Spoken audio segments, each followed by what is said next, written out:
तो दोस्तों, तो हम इस वीडियो में जानेंगे कि परमाणु बम कैसे कार्य करता है, परमाणु बम से क्या क्या नुकसान हो सकता है, परमाणु बम कैसे हम इंसानों को मार देता है, परमाणु बम में क्या क्या होता है जो सबसे नुकसानदायक होता है। तो आप लोगों को पता होगा कि जापान में परमाणु बम अमेरिका ने गिराया था।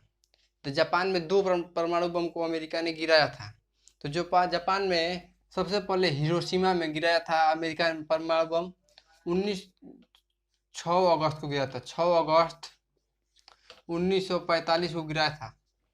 जापान के हिरोशिमा शहर पे अमेरिका ने बम गिराया था। 6 अगस्त 1945 को परमाणु बम गिराया था। और इसी परमाणु बम का नाम था लिटिल बॉय।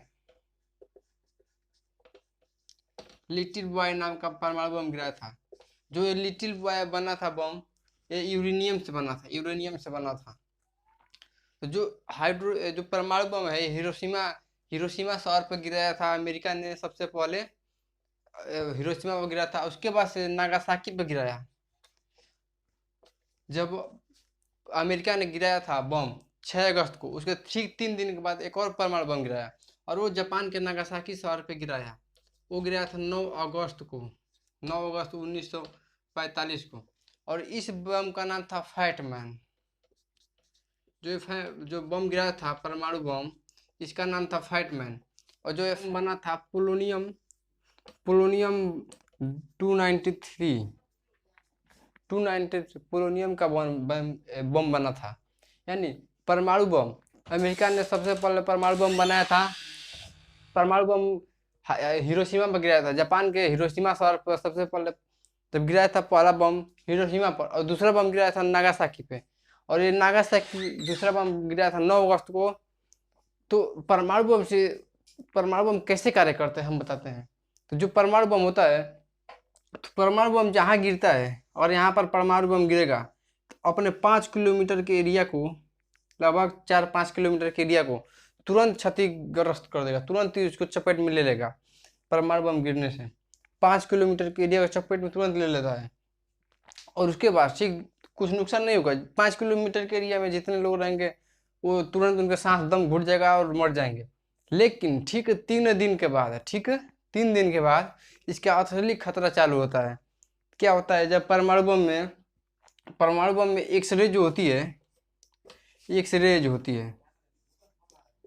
तो जो एक्सरेज होती है, यही एक्सरेज है जो हमारे शरीर में हड्डियों में कहीं छेद है या फिर अंदर जो एक्सरे से डॉक्टर देखता है, एक्सरे से वही एक्सरेज है। लेकिन जो डॉक्टर चेक करता है एक्सरे से, वो एक्सरेज होता है 6 रोडिजन का होता है। 6 रोडिजन का होता है। जो डॉक्टर हम लोग का एक्सरे चेक करता है 6 रोडिजन। अगर डॉक्टर 20 रोडिजन एक्सरे चेक करेगा, 20 रोडिजन एक्सरे से चेक करेगा, तो बहुत से बीमारी हो जाएगा, बहुत से सड़ने लगेगा। लेकिन जो परमाणु बम में एक्सरे जो मिलाया जाता है, परमाणु बम में वो 250 रोडिजन का मिला जाता है। 250 रोडिजन का परमाणु बम में एक्सरे मिला जाता है। और ये रोडिजन इतना खतरनाक होता है कि शरीर के अंदर पूरा छेद देता है, यानी छेद देता है और उसको अंदर सड़ाने लगता है। सबसे पहले क्या करता है, हमारे गले में जो होता है, यहाँ पर थायराइड ग्रंथि होता है। उस थायराइड ग्रंथि को सबसे तेज असर करता है और उस थायराइड ग्रंथि को सड़ा देता है, जिसके वजह से दम घुटने की वजह से इंसान तुरंत मर जाता है। और एक और होता है इसमें वाई रेज। जो वाई रेज होता है, इसमें होता है गामा रेज। इसमें एक और होता है गामा रेज। ये जो गामा रेज होता है, गामा रेज एक्स रेज का बाप होता है गामा रेज। क्योंकि गामा रेज की भेदन क्षमता जो होती है सबसे तेज होती है, सबसे ज्यादा भेदन क्षमता होती है गामा रेज की। एक गामा रेज जो होता है, इतना मतलब भेदन क्षमता इतना तेज होता है कि गामा रेज हमारा शरीर किससे बना है, कोशिकाओं से मिलकर बना है। उस शरीर के अंदर कोशिकाओं को छेद कर उसमें जो डीएनए होता है, शरीर के अंदर जो कोशिका होते हैं, कोशिकाओं में जो डीएनए होता है, डीएनए में जाकर डीएनए के पीछे जो न्यूक्लियोटाइड होता है, इसी न्यूक्लियोटाइड को सड़ा देता है, इसी न्यूक्लियोटाइड को मार देता है। तो क्या होता है, जो हमारे डीएनए में न्यूक्लियोटाइड होता है, इसी में किसी का काम होगा हाथ बनाना, किसी का काम होगा पैर बनाना, किसी का आंख बनाना, नाक बनाना। इसी में सब न्यूक्लियोटाइड का कुछ ना कुछ काम है।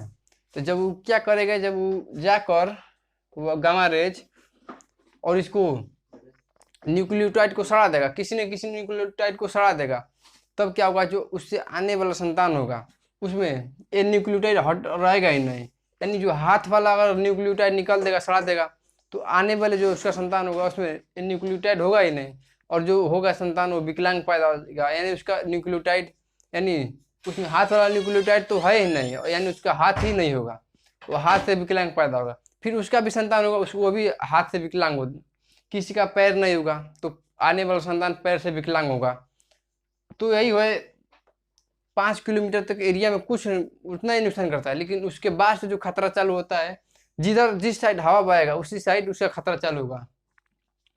इस एक और होता है जो हाइड्रोजन बम होता है। हाइड्रोजन बम जो होता है, हाइड्रोजन बम क्या करता है, जो ये तो खतरनाक होता है, खतरनाक होता है, खतरनाक बम होता है परमाणु बम। लेकिन जो हाइड्रोजन बम होता है शक्तिशाली बम होता है। यानी जो यहाँ पर हाइड्रोजन बम गिरेगा वहाँ आके 20 किलोमीटर एरिया को पूरा तरह से नष्ट कर देगा। तुरंत 20 किलोमीटर के एरिया को नष्ट कर देगा, वहाँ सब सब जहाँ पर, यानी परमाणु बम गिरता है या हाइड्रोजन बम गिरेगा, जहाँ पर बम गिरेगा वहाँ पर इतना तेज हवा का जो प्रेशर होगा, बम गिरा जैसे पानी में हम ढेला मारते हैं, जो पानी है अगर ढेला उसमें मारेंगे तो पानी चारों तरफ से इससे प्रेशर से बाहर जाएगा। उसी तरह जहाज से, विमान से बम को गिराया जाता है। वो आते ही जब बम ब्लास्ट होता है तो हवा का प्रेशर इतना तेज होता है कि जाकर बिल्डिंग को गिरा देता है। तो वही है जो परमाणु बम होता है, परमाणु बम जो होता है 5 किलोमीटर के एरिया को तुरंत नष्ट कर देगा, लेकिन हाइड्रोजन बम तुरंत चपेट में लेगा 20 किलोमीटर एरिया को। और हाइड्रोजन बम बस एक ही बार जहाँ बम गिरेगा 20 किलोमीटर एरिया को चपेट में ले लेगा, उसके बाद कोई उसका नुकसान नहीं है, कोई फैलेगा नहीं। लेकिन ये जो है परमाणु बम, ये प्रदूषण है, प्रदूषण है, यानी खतरनाक उतना नहीं है, 5 किलोमीटर तक ले लेगा तुरंत, लेकिन वो प्रदूषण फैलाएगा वायु के संपर्क में आकर। वो जो इसका रेडिएशन होता है वायु के संपर्क में आ जाएगा, और जिधर वायु जाएगा उधर जाएगा, और सांस के द्वारा हमारे गले में जाकर यहाँ पर थायराइड ग्रंथि को सड़ा देगा, जिससे दम घुट जाएगा। किसी और जो इसमें गामा रेज होता है उससे भी खतरनाक होता है, कोशिकाओं को नष्ट कर देता है, कोशिकाओं में डीएनए को पूरा खलास कर देता है, नष्ट कर देता है।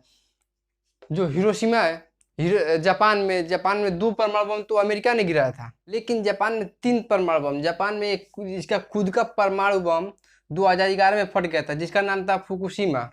फुकुशिमा जो परमाणु बम था, परमाणु बम से तो ही बिजली बनता है, लेकिन जो परमाणु बम, जो बिजली बनाने वाला परमाणु बम होता है, उसका कंट्रोल सीमा होता है कि कंट्रोल कर सकते हैं, और लेकिन जो परमाणु बम देश पे हमला करता है उसको कंट्रोल नहीं कर सकते। तो ये बिजली बनाने वाला परमाणु बम है फुकुशिमा। जापान में, अब मैप में देख सकते हैं, जापान तो है, दोनों जापान के चारों तरफ तो समुद्र है। और जापान में सुनामी, सबसे ज़्यादा सुनामी आता है जापान में। तो जापान में जब सुनामी आया था तो परमाणु बम से बन रहा था बिजली, और सुनामी आया तो पूरा हिला दिया परमाणु बमों को, तो बमों हिल कर ब्लास्ट हो गया। जब परमाणु बम ब्लास्ट हुआ तो वहाँ पर जितने लोग थे तुरंत मर गए। यानी जापान 3 परमाणु बम को झेल कर भी जापान आज इतना बड़ा देश, मतलब विकसित देश बन गया है, इतना बड़ा विकसित देश बन गया है जापान। और ये बिल्कुल जब जहाँ पर परमाणु बम तुरंत, जैसे परमाणु बम जहाँ ब्लास्ट होता है वहाँ उसको क्या किया जाता है, उस एरिया के सभी लोगों को पोटेशियम आयोडाइड का गोली खिला दिया जाता है। ये पोटेशियम आयोडाइड की गोली जो होता है गले में थायराइड को रोकता है, थायराइड को सड़ने से थोड़ा रोकता है। तो बिल्कुल ऐसे ही एक घटना हुई थी यूक्रेन में 1986 में चेर्नोबिल नामक शहर पे घटना हुआ था, परमाणु बम भड़क गया था, इसका ब्लास्ट हो गया था। ऐसे ही जैसे चेर्नोबिल जहाँ शहर था चेर्नोबिल, वहाँ पर यूक्रेन में बिजली बन रहा था, और जब बिजली बन रहा था तो उसका इंजन होता है, इंजन को ज़्यादा प्रेशर से तो स्टार्ट करना होता है, लेकिन लापरवाही की वहाँ के इंजीनियर, वो क्या किए, कम ही प्रेशर में स्टार्ट करना शुरू किए। कम प्रेशर में स्टार्ट किए तो रिएक्शन हो गया और वहाँ पर परमाणु बम ब्लास्ट हो गया। जब ब्लास्ट हो गया तो वहाँ के तुरंत सारे इंजीनियर मर गए, और धीरे धीरे यूक्रेन के उस एरिया को, उस शहर में जितने भी लोग थे सब धीरे धीरे ठीक ब्लास्ट होने के ठीक 3 दिन के बाद से जब वायु के संपर्क में आएगा तो उसका रेडिएशन वायु में फैल जाएगा, और जिधर वायु जाएगा उधर रेडिएशन जाएगा, और अंदर जाएगा और सड़ा देगा, पूरा शरीर को सड़ा के गिरा देगा। तो चर्नोबिल नामक शहर में ही ये घटना हुआ था, जो यूक्रेन में है। तो बिल्कुल जापान में भी ऐसे ही हुआ था। जापान में, तो जापान में जब ये घटना हुआ था, जापान में 3 परमाणु बम को झेला, तब से जापान ने कसम खा लिया। जापान ने कहा कि 2050 तक जापान पूरी तरह से अपने जो बिजली बनाने का परमाणु बम का मतलब पूरी तरह से जो बिजली बनाने वाला परमाणु बम है, वो बिजली बनाने वाला हटा देगा, यानी बिजली बनाने वाला आगे एक वीडियो है, इसमें आप देखेंगे कि जापान के हिरोशिमा पर किस प्रकार से बम गिरा था, कैसे अमेरिका के लड़ाकू विमान ने जापान के हिरोशिमा पर बम गिराया और कितनी तबाही हुई थी। इस वीडियो में आप देखिए।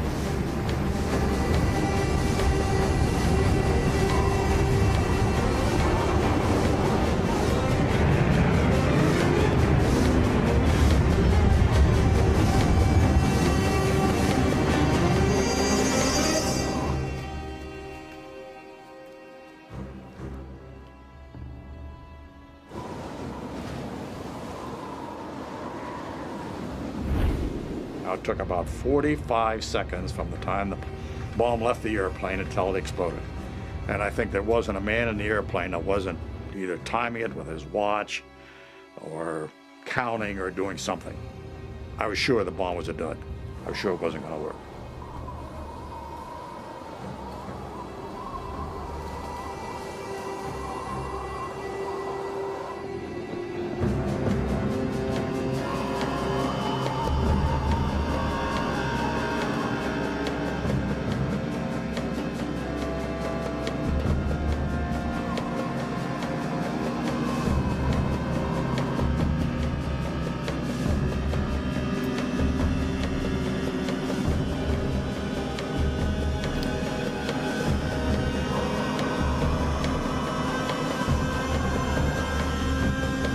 After falling for 43 seconds, the time and barometric triggers started the firing mechanism. A uranium bullet fired down a barrel into a uranium target. Together, they started a nuclear chain reaction. Solid matter began to come apart, releasing untold quantities of energy.